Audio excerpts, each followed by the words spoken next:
paggalang at pagsunod sa ating poong may kamay. Dulo ay nagkakayo, may hatid ng kapatagan sa isang bayanay. Halika sa mga mo ang pagkasin at misteryo sa bawat kwento kung paano ito nakakabig at kung paano ito maikukwento ng maayos at maganda. Kaya ano pa ang hinihintay mo?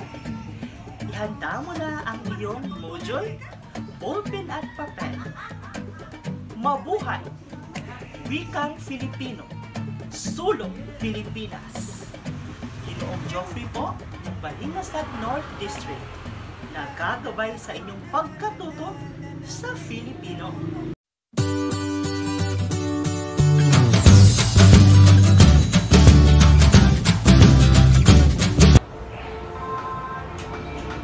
Ngayong araw na ito ay tatalakayin natin ang tungkol sa pagkasunod-sunod ng mga pangyayari.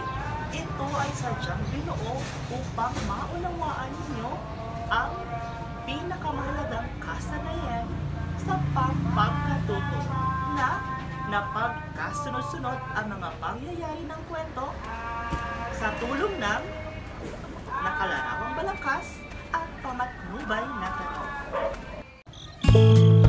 Kahapon, pag-aralan natin ang tungkol sa pagbibigay ng hulugan sa sawikan. Ngayon, may bago tayong aralin na espesyal kong ihahatid sa inyo sa araw na ito. Pero bago tayo magsimula, magbabalik-aral muna tayo. Piliin ang titik ng kahulugan ng sumusunod na sawikain o idioma.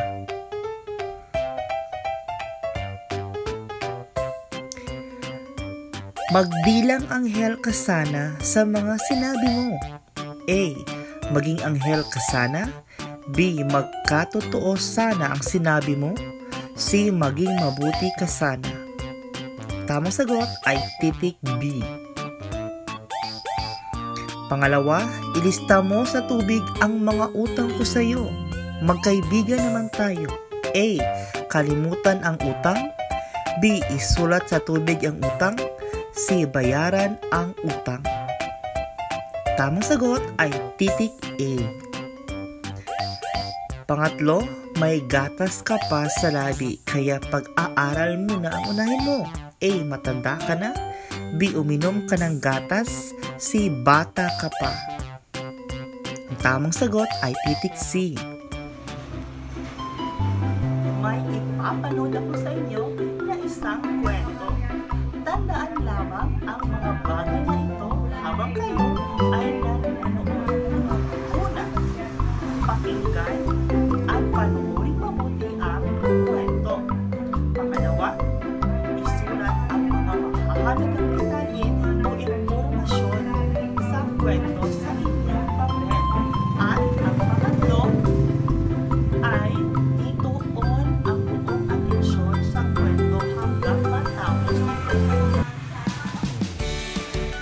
Pero bago natin alamin ang kwento, ay bibigyan na natin ng kahulugan o kahulugan ang mahihirap o di kaya ay mga hindi pamilyar na mga salita mula sa kwento upang tuloy-tuloy ang daloy ng pag-unawa sa ating kwento.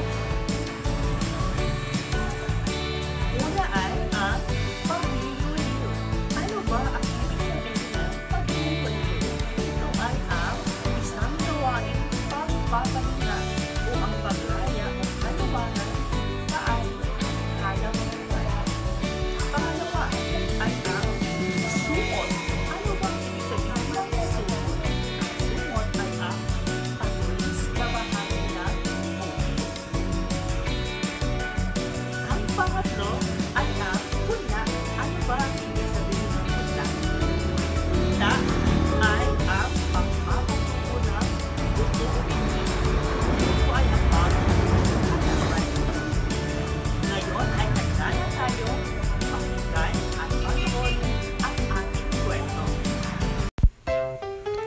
Ang Kamatis ni Peles. Kwento ni Virgilio S. Almario, guhit ni Renato Gamos. Sawa na si Peles sa araw-araw na pagliliwaliw at maghapong paglilibot kahit walang makain. Kaya naisip niyang magpatulo ng pawis at gamitin ang lakas at bisig. Napadaan siya sa bukid ni Hugong Langgam at humanga siya sa ganda ng tanim ng halaman. Ang ganda ng tanim mo, bati niya kay Hugo. Ano ba ang iyong sikreto?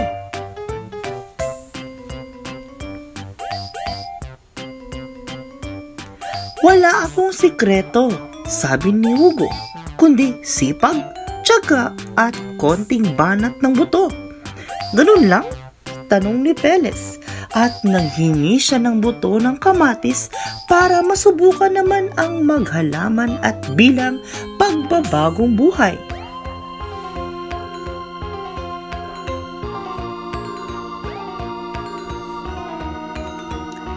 Lunes, maaga pa'y bumangon na siya at mabilis na dinalaw ang kamatisan niya. Pero anong lungkot sa lupang malambot, wala ni isang sumupling na sumot.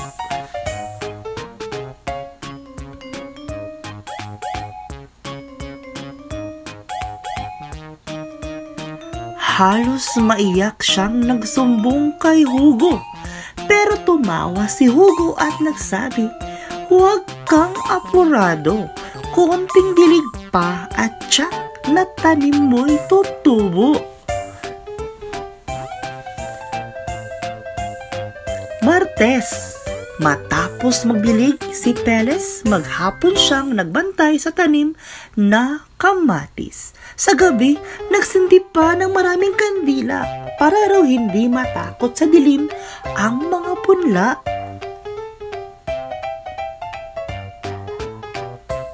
Miyerkules, matapos magbudbud ng pataba, inimbita ni Peles ang kabarkadang mga palaka. At kahit umuulan, maghapon silang umawit para raw sumigla ang mga punlang kamatis.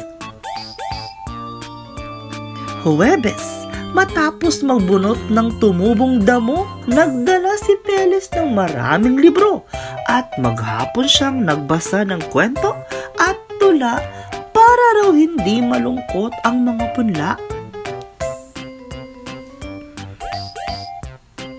Biyernes, matapos magdilig at magdamo si Peles, maghapon uli siyang tumula, sumayaw at umawit. Naglagay pa siya ng kumot na pantabing para raw di mainitan ang kaniyang tanim. Sabado, laking tuwa ni Peles nang makita ang tumubong mga kamatis. Isang araw pa ang lumipas, mga kamatis ni Peles ay lumaki at namulaklak. "Pare, ang lulusog ng kamatis mo," ang bati kay Peles nang dumalaw na si Hugo. "Oo nga," sabi ni Peles na balot ng kumot, "pero sakit at ubo naman ang aking inabot." "Sa umpisa lang yan, pare," sabi ni Hugo at naiwan si Peles na uubo-ubo. Pero masayang hinahagod ng titig ang lumalaking mga bunga ng kamatis.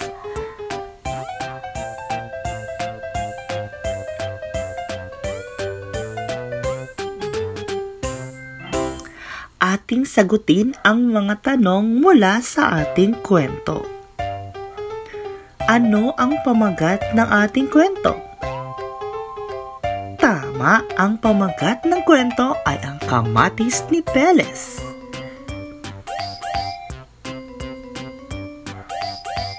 Saan napadaan si Peles isang araw? Napadaan siya sa bukid ni Hugong Langgam. Bakit nalungkot si Peles noong araw ng Lunes? dahil walang tumubo sa kaniyang tanim na kamatis.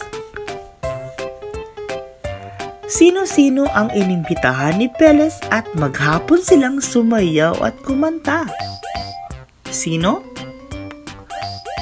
Walang iba kundi ang kaniyang mga kaibigang palaka. Bakit natuwa si Peles nung araw ng Sabado?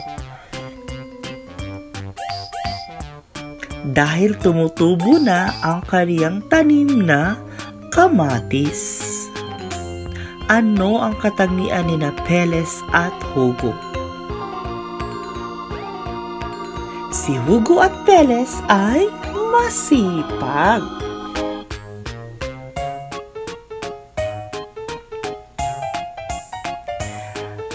Sunod na gawain ay pagsunod-sunurin ang mga larawan ayon sa pangyayari sa kwento.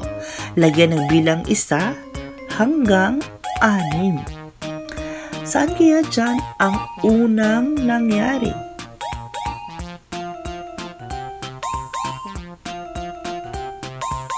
Tama! Alin naman dyan ang pangalawang nangyari? Mahusay! Alin dyan ang pangatlo? Magaling! At ang pang-apat na nangyari ay tama! Saan naman dyan ang panlima? Tama rin. At ang panghuling nangyari ay ang galing. Mahusay mga bata.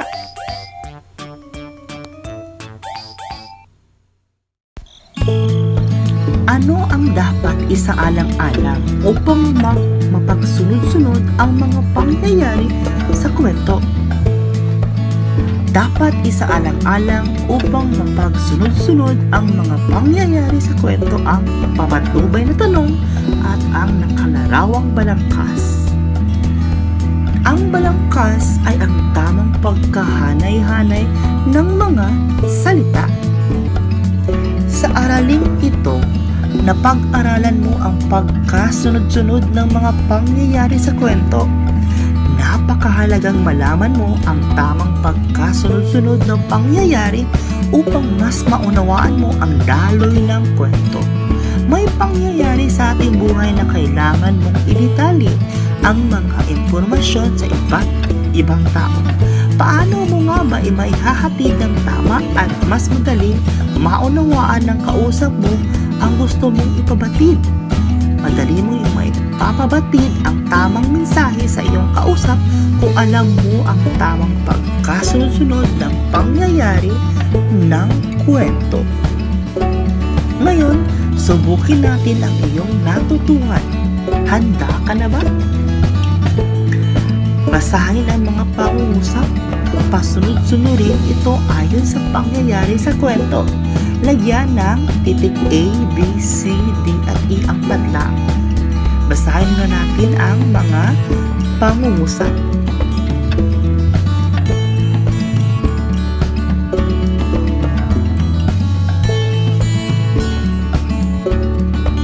Una, maghapong binantayan ni Peles ang kaniyang mga tanim. Pangalawa, nagbasa si Peles ng kwento at tula upang hindi malungkot ang kaniyang mga tanim. Pangatlo, naghingi si Peles ng buto ng kamatis kay Hugo. At pang-apat, laking tuwa ni Peles nang makitang tumubo ang kaniyang kamatis. Panlima, nilagyan ni Peles ng kumot ang kaniyang mga tanim para hindi mainutan.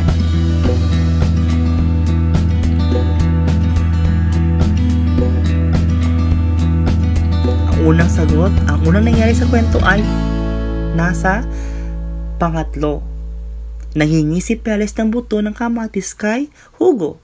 Pangalawang nangyari ay maghapong binantayan ni Peles ang kanyang mga tanim. At ang pangatlong nangyari ay nagbasa si Peles ng kwento at tula upang hindi malungkot ang kanyang mga tanim. Ang pang-apat na nangyari,